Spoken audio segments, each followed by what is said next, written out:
Hi everyone, welcome to my kitchen.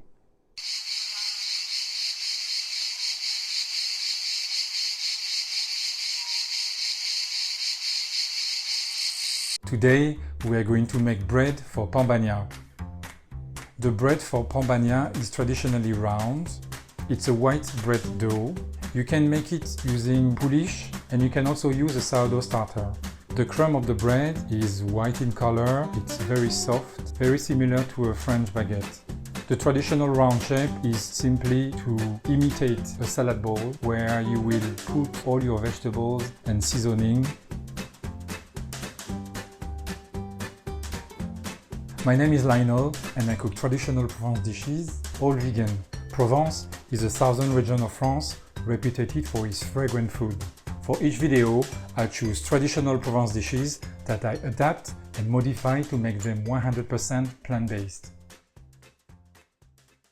To realize this recipe, you will need the following ingredients. The ingredients are listed for 2 breads for 2 persons. One bread is 400 grams. 500 grams of good quality bread flour. 50 grams of sourdough liquid starter or 50 grams of pouliche. If you decide to go for the pouliche, check my bread recipe at the link in the information box. I show you how to make a pouliche. To make 50 grams of pouliche, you will need to mix 25 grams of flour with 25 grams of water with the list of the recipe. 330 grams of water, 2 grams of dry yeast or 4 grams of fresh yeast, 9 grams of salt. You will also need the following utensils: a stand mixer with the hook attachment, a cast iron Dutch oven, 2 square sheets of parchment paper 20 by 20, a set of measuring spoons, a shower cap. If you don't have a shower cap, you can use a wet tea towel, a dough scraper, a baker razor blade or a very sharp knife, a spatula, 1 large tea towel, 1 small tea towel that you could also use as a replacement for the shower cap, a cooling rack, and a bowl of water.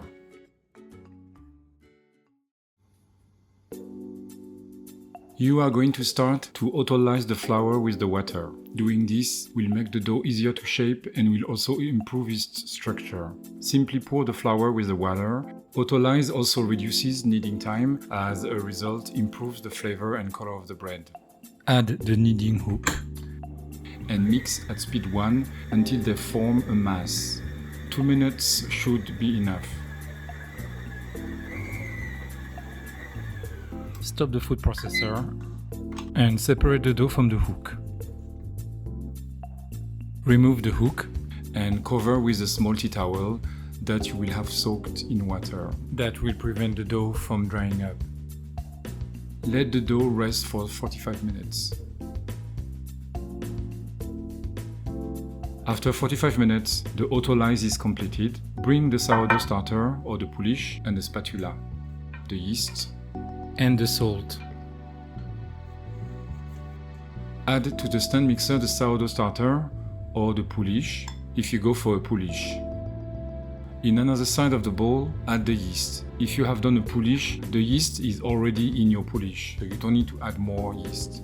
Then finally, add the salt away from the yeast. Attach the hook and start the stand mixer at speed 1. Mix the dough for 5 minutes. Then increase the speed to 2 and mix for 2 minutes to 2 minutes 30. The reason why the mixing time here is shorter is because we have done an autolyze. When the dough stops sticking to the bottom of the bowl and forms the ball around the hook, your gluten network is developed. Stop the mixer.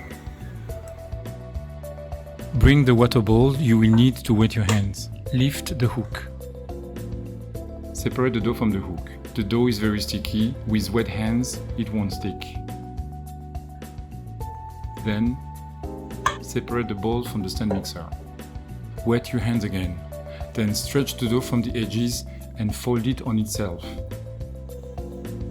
The dough starts to firm up. Lift it and fold it until it forms a soft ball.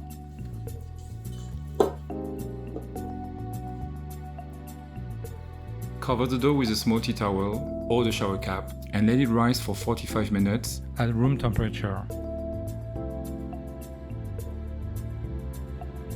After 45 minutes, fold the dough by lifting and stretching it and folding it on itself until it forms a soft ball.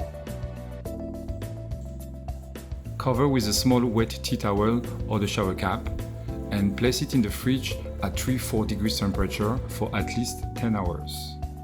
This slow fermentation in the fridge is going to improve the texture and the taste of your bread. When you are ready to bake the bread, take it out from the fridge. If you wish, you could leave it up to 48 hours in the cold and bake it when you are ready. Let the dough warm up at room temperature for around 1 hour to 1 hour and a half, depending on the temperature of your kitchen. If it's very warm in your kitchen, like 30 degrees, just shorten the time to less than 1 hour. When the dough has warmed up, flour the surface of your working station to avoid the dough to stick. Scrape the dough out of the bowl.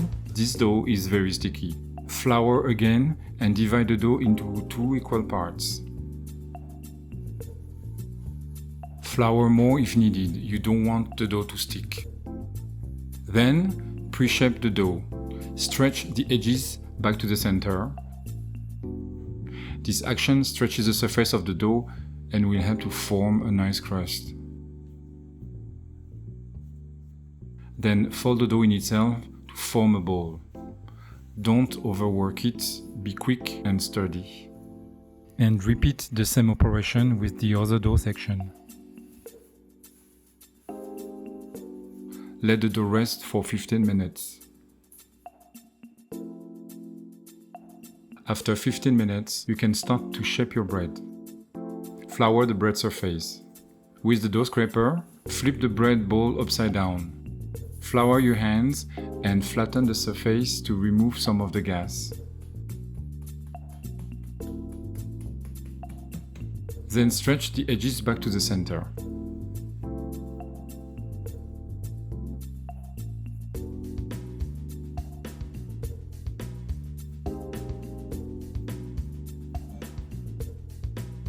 Then fold the dough in itself to form a ball. Then, with a rotating movement of your hands, pinch the bottom of the bread with your pinky to seal the base of the dough. That will prevent the gas to go away. Flip the bread dough to check if the key is properly sealed. If not, pinch it with your fingers. That will prevent the gases from escaping the dough.